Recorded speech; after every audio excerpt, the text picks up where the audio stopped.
So on this week's episode of Be More Super, the podcast, we're joined by another awesome guest. She is a writer, director and actor. It's Stephanie Izsak. Stephanie, welcome to the show, my love. Hi, thank you. Very excited to be here.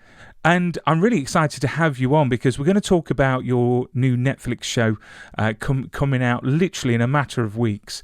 But before we do, we like to touch in with our guests and just check. The last 2 years have been quite mad, to say the least.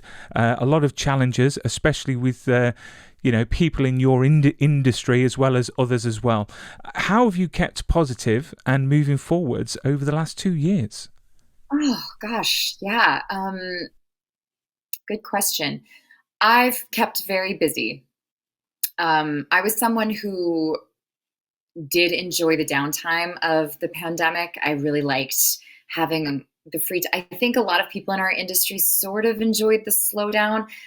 We would have preferred that it didn't come at the expense of a pandemic, but nonetheless, it was nice to sort of have a bit more time to myself. So I really got busy. I mean, I started writing a lot more, started directing. It was an interesting time for Canadian actors, and I'm up in Canada, I'm in Vancouver, because, American actors couldn't come up here. So in some ways, things shifted for us. We did happen to get a few more opportunities. So it wasn't all bad. Had a lot of Zoom parties like everybody else. Took up a hobby or two. Really leaned into my creative side, and it was such a gift to have sort of the time to explore a few more things in that world. So, And but happy to be back. Happy to be back in the new normal. Yeah, the new normal. Do you know what? I just hate that term, the new normal. I would just want the normal back, and the old normal. But I've got to say, the positive from the pandemic is a lot of great things have come out of it in the way of content, in the way of projects, writing, which is a positive to come out of the last two years. And talking about Canada, I've got to mention I'm living my best life at the moment, because for you it's probably an old thing, but for me, we have just had a new coffee chain open up round the corner. Yes. Yes, so literally, I'm addicted to coffee, love coffee. So literally, a Tim Hortons has opened up. I'll do it again, sponsorship deal maybe. But yeah, I am living my best life right now on caffeine. What do you think of the coffee? Sorry. Are you happy with the coffee from Tim Hortons? Do you know what? I quite like it. I'm not a coffee snob. I like all types. I've got a V60 dripper, so I have the freshly ground coffee. Instant is okay. Means must, but when you have a nice cup of coffee, you see, I like it black. I don't like it with any milk. I just like it straight up, no sugar, black and hot. And that is it. But yeah, Wow. the coffee's all Very right. different. Yeah. Yeah. I mean, Tim Hortons it's a funny that it's our one of our biggest exports as Canadians, because it's, especially living in Vancouver, we're a little coffee snobby over here. So Tim Hortons, it's not the first place we go to, but I love that people associate it with Canada, because it's such a friendly, happy brand. The donut. You see, believe it or not, I don't like donuts, but my girls went crazy on them. We got the little ones, the round little ones that you can get. Is it like Bits or whatever it's called? Yeah. Yeah. And we got a box of those, and it was like Christmas morning. It really was. I think that is a Canadian childhood right there. Oh, that is good to know. But we definitely will be going back. Maybe not soon, because it's so expensive. It really is. I don't know how expensive it is over in Canada, but everything is getting expensive. But let's talk about your acting first of all. So why acting? Why not a normal 9-to-5 job? Why did you choose one of the most competitive, professions to have? Ryan, you're hitting me with the big ones. I don't know. I mean, no, I do know. It was kind of always acting for me, to be honest. That's such an annoying answer, I feel. But I'm sorry if you can hear my cat. She's having a hissy fit. Babe, no. We think there's a mouse hiding out in one of our it. So she's into it. Anyway, I was that kid. I was really precocious. I had a lot of energy. I was the second child, so I wanted a lot of attention. So my parents were like, acting, that's great. Let's put her into that. I wasn't very sporty. I started directing little films when I was in 5th grade in my basement with my friends. I was directing them. We would recreate Spice Girl music videos. So it's just always in me. I just loved storytelling. It was always the thing I gravitated towards. I spent more time in front of the television than with my parents. I'm very confident growing up. They will deny that. It is true. So that was it. And then, when it came time to make life decisions, end of high school kind of thing, I did a production of Romeo and Juliet, and I played the nurse. And I walked into the audition and I said, give me anything but Juliet, because I knew early on, I was like, I love to act, but I don't want to play the ingenue. I knew, I can't believe this, but at 17, I was like, I don't want to be that. I want to be I want to be the bad girl. And closing night, and this is just such a silly story, but I got a standing ovation as the nurse, and Juliet never forgave me. She always hated me for that. And I'm sure I was hamming it up, and I was just a crowd pleaser, all the attention. But I do remember that feeling. I do remember feeling like people enjoyed what I gave them. I remember the joy of making people laugh. There's just nothing like it. And from that day forward, it was sort of like, okay, I don't think I'm going to be a marine biologist. I think I'm going to be an actor. And and I've got to say, because I did performing arts at university myself, and there is nothing like being on a stage. I remember doing a production of Cabaret, and I was Clifford Bradshaw, and there was nothing like being on stage and getting that round of applause, that standing ovation. You get something from it. Which do you prefer? Do you prefer theatre work, or do you prefer, film and TV? I really don't think you can compare the two in a way of I prefer, or I can't anyway, prefer one over the other.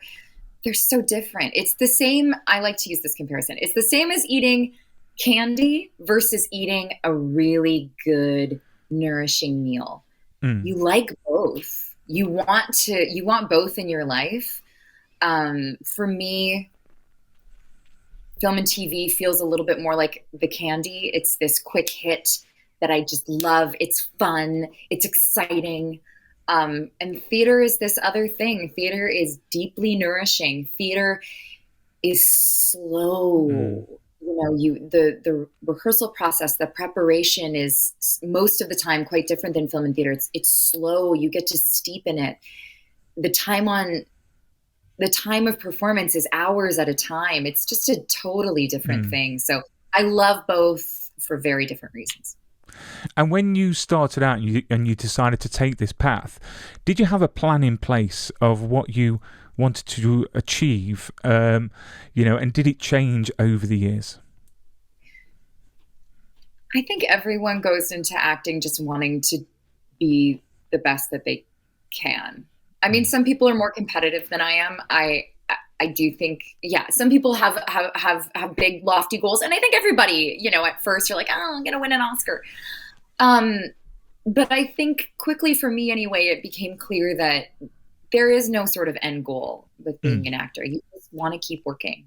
You just want to keep telling stories, and that in and of itself is a privilege and something to aspire to.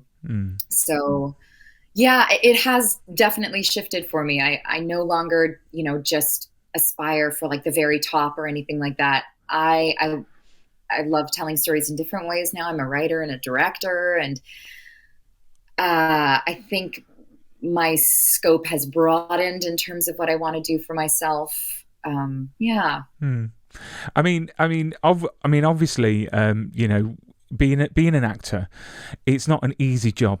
It's quite a hard job. I mean, as fans see these wonderful actors like yourself on the screen living their best life, but there is a lot of work, a lot of auditions. I mean, what's been the biggest obstacle that you faced when starting out that you had to deal with within the industry? It's not glamorous. It's money. Yeah. It's really, I know other people, there'll be other, and of course there are other challenges. It takes a lot of confidence. It takes a lot of facing yourself and personal growth that has to happen, I think, to have longevity in this career. But it's really tough financially, because a lot of the time, the things that you have to do to sustain yourself as a young creative don't work well with fostering your creative life. Like for me, I spent a few years in the service industry. Some people are great at that. I was not, the long hours, the late nights, they didn't agree with me. They didn't put me in a good position to do my best work. So that's really the biggest challenge, is just, being able to feed yourself. I don't believe in being a starving artist. I don't believe in that. I do a lot of coaching and mentoring now, and I tell everybody, don't starve for your art. It might seem romantic, but feed yourself, give yourself a good life. You have to have a life outside of being a creative and a performer. So yeah, anyway, I'm long-winded answer to your question, but yeah, definitely, feeling financially secure was tough at the beginning there. And then before we move on to your lovely projects that you've been involved in, one thing that I've always found quite funny is when we fill out resumes, we put on our special skills, and we put on what you can and can't, what you can do. Have you ever lied on your resume, then got a job, and then regretted it straight after? No, but I do have a good story for you. So I put an accent on my resume that I legitimately at one time thought that I could do. And when push came to shove, I was in a casting director workshop, and the casting director asked me if I could do it for her right then and there. And I hadn't practiced it in so long. So I tried to whip it out, and it was just, and she totally called me on it. She was like, you have to take that off your resume. If you can't do it right here, right now for me. Yeah. So that was sobering. Obviously, I'm not going to ask you to do that accent, but which accent was it? So this is so embarrassing, because it was a Hungarian accent, and I am half Hungarian. That is my last name. It is pronounced Izsak in the mother tongue. But I don't know. I just couldn't, it came out a little Russian, because Hungarian accents are hard. So I don't know. Oh, I took it off. Do you know what? It is fine. I'm half Irish, and I can't even do a bit of Irish accent. Right. But no, yeah. I'm sure you'll be forgiven by your relatives and your family. So let's talk about The Flash. Because The Flash has been one of those shows that have been going on for many, many years. And sadly, this is going to be the last season. And it's not going to be a full season either, which breaks my heart, because literally I've loved that show since it first came out. You obviously appeared from season 6. And you've appeared in 17 episodes spanning over 3 seasons. So I would definitely call you a season regular on the show. What was it like, being part of the Flash family and working on that show? Because I think I should have an image just here. There you go. Of you and Barry. I presume, if I remember rightly, is that from the eating competition? Yes. Can you remember? Yes. Competition. That was a day. That was a really fun scene to film, but also very messy. Well, yeah, it looked it. What was it like working on that show? Can you share any wonderful stories behind the scenes, or any stories about the cast? Who was the funniest? Who was the moodiest? Anything really. Well, we're still filming the final season. I can't give you any dirt. Brian, it's such a joy. That's really, like, it comes down to that. It's been such a joy to be a part of The Flash. I feel so lucky and honored that they invited me into their little family, and that I get to be Officer Daisy, this plucky little cop who just means well. That role was meant to be an actor role. which, Mm. sorry, this confuses people when I say that. An actor role in Canada, we categorize that as just a very small walk-on role. You're supposed to just be in one episode. You come Yeah. in, you say a couple lines, you're gone. Boof, we never see you again. And that's what that role was meant to be. And I don't really know what happened behind closed doors, but they liked the character, they liked me, and they kept inviting me back, and it just sort of grew from there. And there are a lot of sets here in Vancouver. There are a lot of shows that film here, and The Flash has a reputation for being a really well-managed, nice, comfortable, welcoming set. And I can tell you from the inside, it's completely true. Everybody's lovely. Grant is just a really wonderful leader of a show. I think I've learned a lot from him. Just watching how he conducts himself on set, he brings a lot of positivity and joy to the work. Everybody there does, everybody, Jesse, all those guys. So yeah, I don't really have, I don't know if I have a great story for you. I suppose if you are still filming the season, the wonderful things called NDAs and what you can and can't say, and is it going to be a good last season? I mean, can you say yes, no, maybe, blink once for yes, two for no? Of course, I can see this. It's going to be a big season. It's going to be a really big season. I think the fans are going to be really happy. Last season we were doing a lot. The writers were having a lot of fun bringing people back. I think that's probably going to continue. We're going to see some favorites. That's really all I know. Honestly, they don't send me the scripts. I'm just Officer Daisy. I don't have any intel, but. Well, the thing is, what annoys me a lot of the time is that we're in definitely a cancel culture where literally it's all about money. It's all about the studios making the decisions. And from what I can see, the fans never get any real say in things. And all these DC shows that have been cancelled and are never going to be returning. For me, I don't think of just the actors. I think of the people that are working behind the camera. I think of the writers, directors, and I just think that I think because we are drowning in content at the moment with all these streaming services, it's very hard to find those nuggets in this whole sea of content. So this is why it's wonderful when you get shows like The Flash and soon to be Blockbuster. On it's just fantastic, but hopefully they'll go out with a bang, and who knows, let's see if they keep the door open for maybe a return, maybe in the future once the studios change their mind. But we're going to chat about Blockbuster because I've got to say I'm so looking forward to this show. People of a certain age will remember going down to the local Blockbuster, getting a video, a VHS back in the day, and actually sitting down and making a movie night of it. Me personally, I actually worked at Blockbusters when I was 18 years old. So I've got some amazing memories. Yeah, I found that true for so many people who end up going into the arts. We all wanted to work at video stores, right? Yeah, and we got up to so much stuff. It was hilarious, but no. So on Netflix, coming the 3rd of November, I've got a poster just here.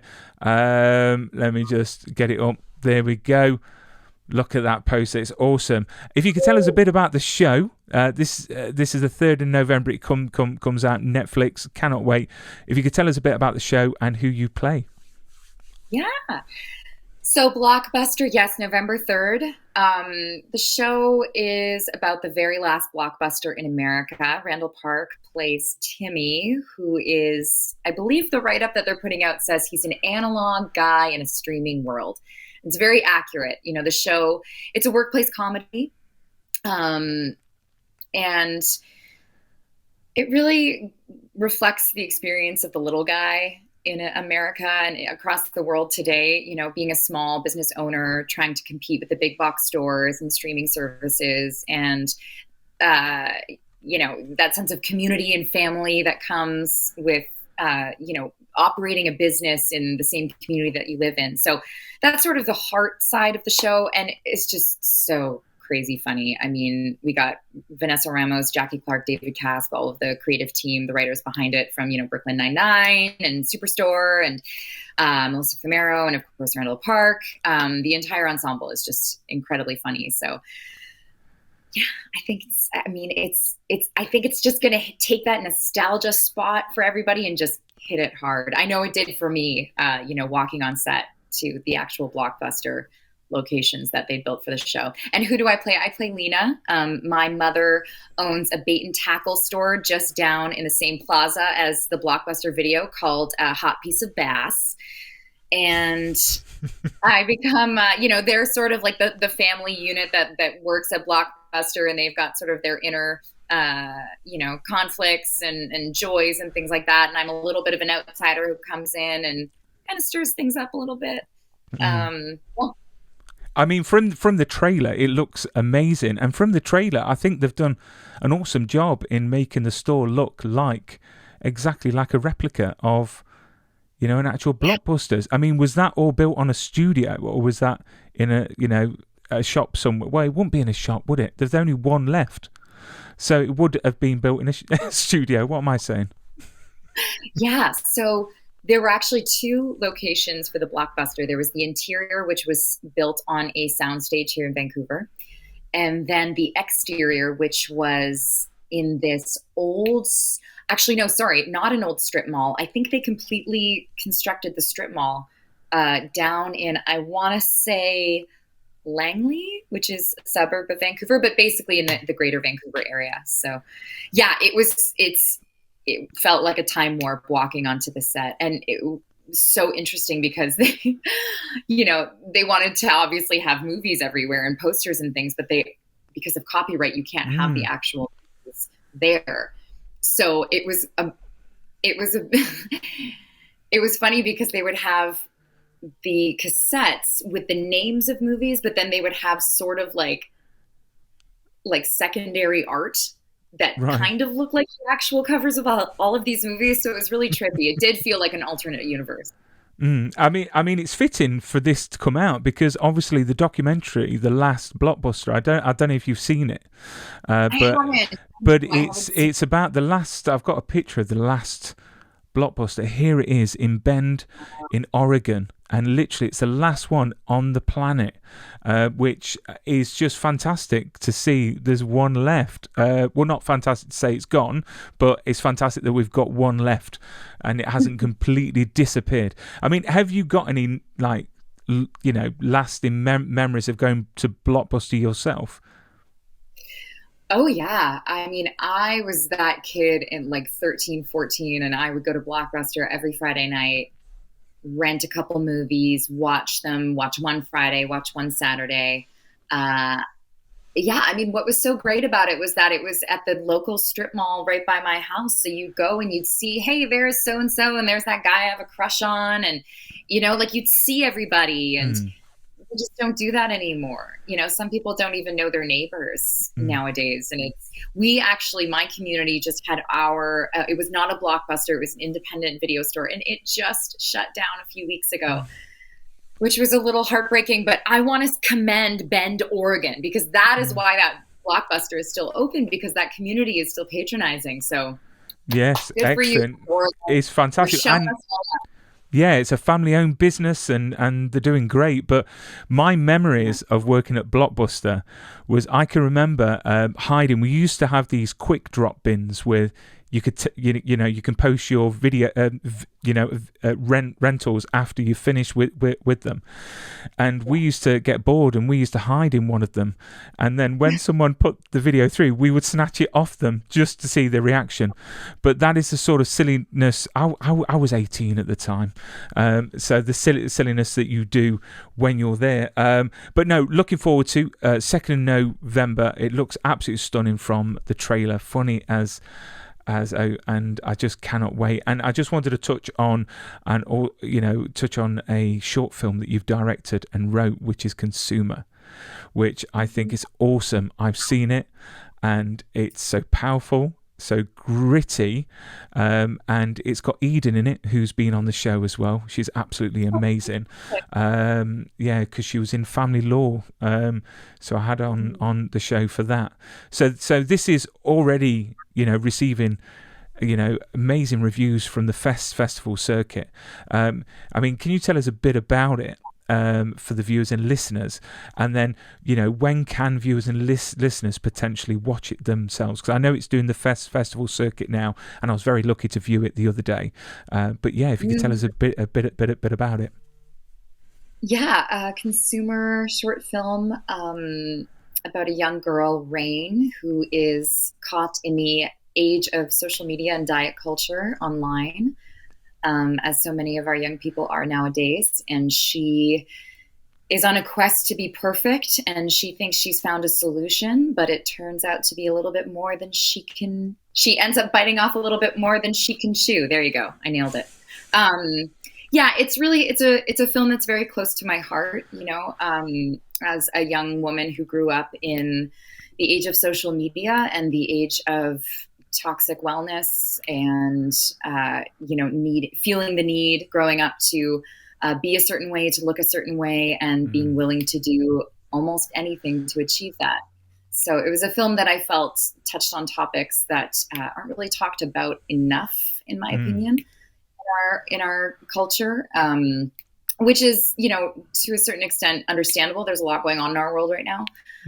So I really wanted to make something to speak to these issues. And it's also a lot of fun. As you say, I'm so glad you enjoyed it. Yeah, it's fun. It's fast. It's quirky. It's got some great music in it. So I'm just really, really proud of it. The team that came together to make it really believed in, not only did we want to make a film, but they really believed in making this film, which as a director, you can't ask for anything more than that, than to have a team who believes in your project. So it's very exciting. Very proud of it. And right now, where people can watch it, if you're in the Greater Vancouver area, we're going to be a part of the Vancouver Horror Show Festival happening at different theaters around Vancouver, November 5th to 7th. So you can watch it right after you stream Blockbuster. And then it is going to be streaming online. I can't say where yet. We're not allowed to announce that yet, but I will be announcing it soon. So if you want to follow along with the film, you can follow us on Instagram. You can follow us at Consumer the Film, and you can get all the announcements on there. I mean, it really resonated with me because being a dad myself to two girls, I've got a 9-year-old and a five-year-old, and social media is horrid. I mean, when we talk about how can we keep our kids safe on the internet, the only way really is to build self-esteem for your kids. Get them to have self-worth and self-esteem and build them up that way.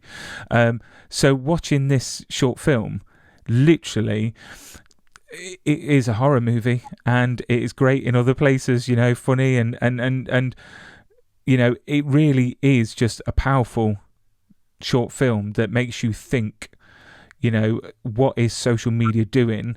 And it's shocking because it's very current, because there is a lot of things happening in the UK, sadly, with teenagers, taking lives, through bullying online, looking a certain way.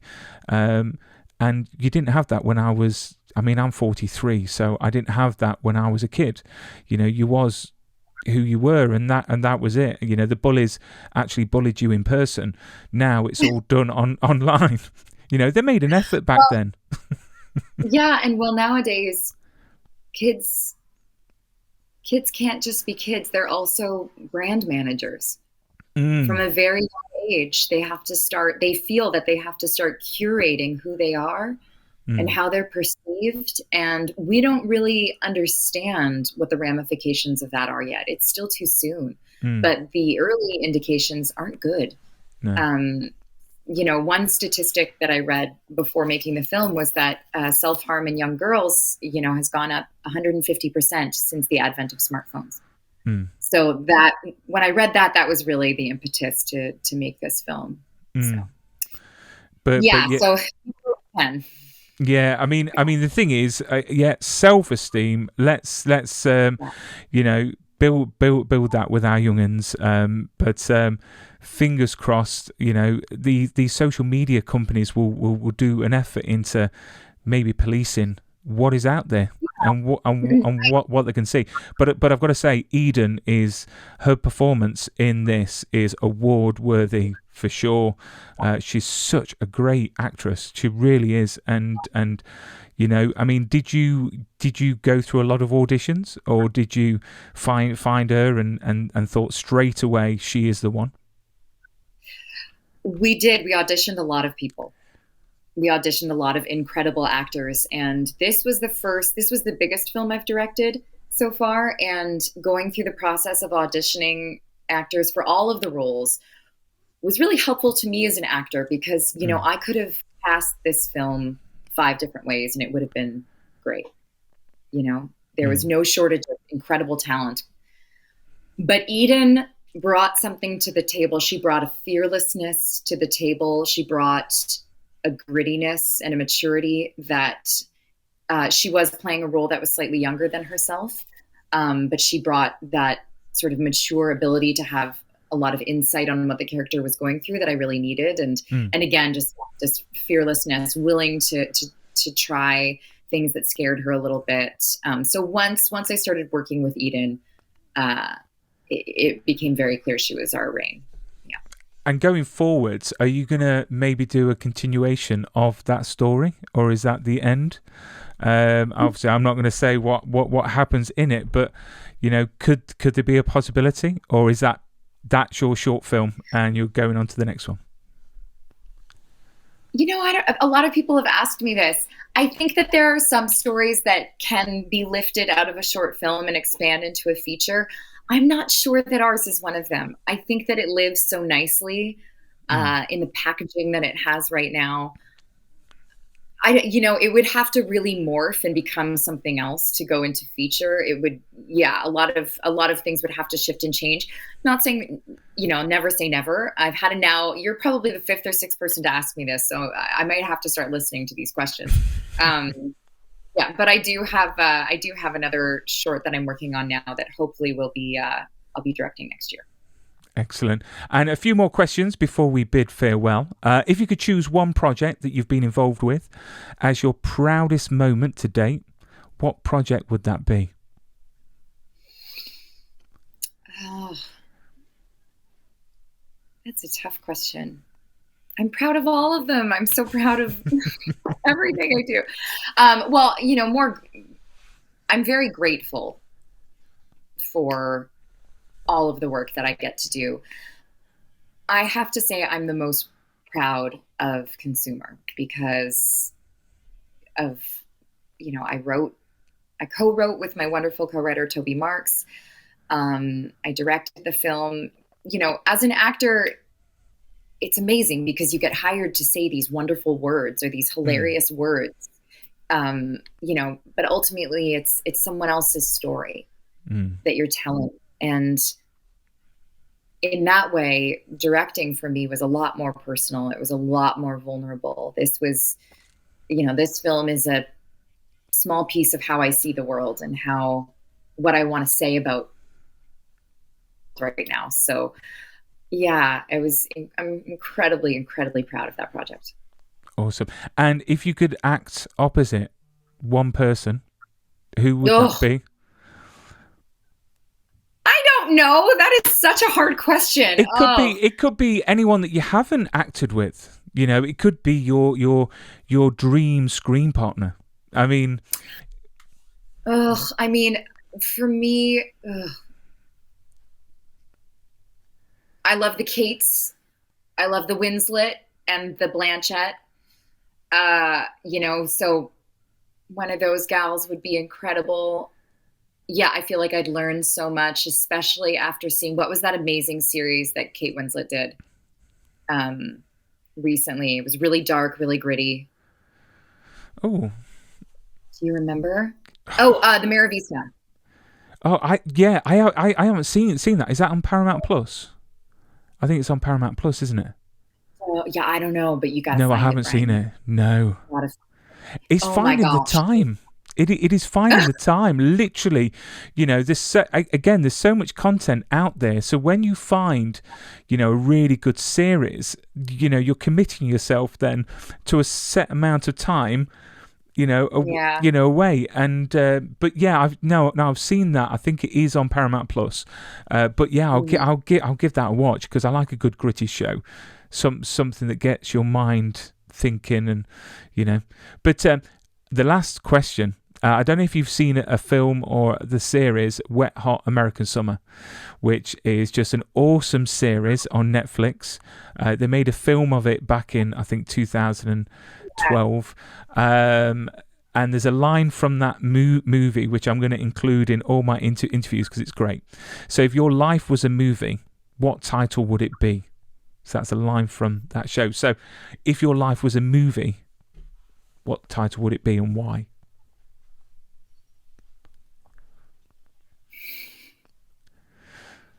That is such a hard question. If my life were a movie, what would it be called Yeah. and why? Mm.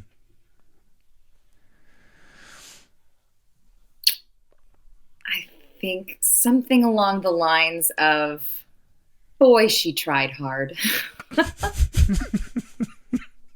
which is a Why? little self-evident. uh, yeah. Yeah, something along those lines, something about uh, finding that grittiness and that determination, because it's something that I'm proud of. Takes a lot of it to stay in this industry. I feel like that's such a boring answer. Well, no. I mean, you talk about the industry. There's lots of ups and downs. There's lots of rejection. There's lots of yeses there's lots of no's and a few yeses. And, I suppose you've got to keep on trying. But you've got to have resilience to be in that industry that you're in, because I couldn't do it.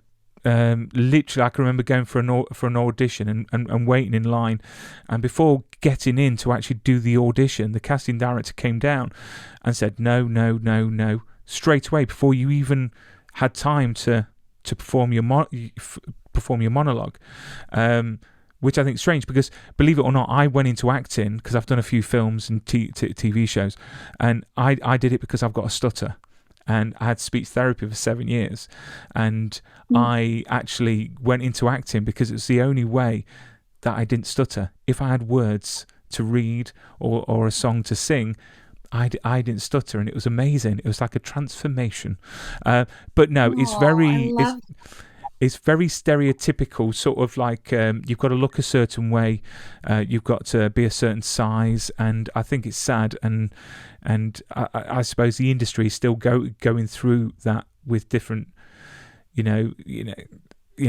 ethnic backgrounds and how, sort of backwards they can be, and obviously with the Canadians and the Americans, the fact that a lot of main parts go to the Americans, not the Canadians, because of something to do with taxes. I don't know, which I think is stupid because everything's filmed in Canada.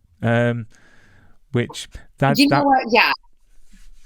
I think that I do. I am a consummate optimist, I think, and I think that all of everything you just mentioned, I like to think is changing. I do see how things, since Me Too, since Black Lives Matter, a lot is changing in our industry in some ways quickly, in other ways very slowly. But I think that these kinds of movements do happen slowly. So all of us just have to keep our nose down and keep working hard to make these shifts and see these changes through. And that's terrible about the casting director who just, sent you off. Yeah, I think that it's an interesting time to be an actor, because I think that a lot of, it is a very difficult industry, and I don't think it has to be as difficult as it is. And I think that actors are waking up to that, and the industry is slowly waking up to that and realizing that healthier actors and actors who feel more supported do better work. So I'm a big believer in unions and a big believer in positive change. Exactly. Stephanie, you've been a great guest. It's been lovely to have you on. I cannot wait for Blockbuster out on the 3rd of November and everyone to see Consumer because it's awesome. And I'm looking forward to everything you're working on in the future. But you keep safe, stay super, and thank you for coming onto the show. Oh, thank you so much, Brian. This was so much fun.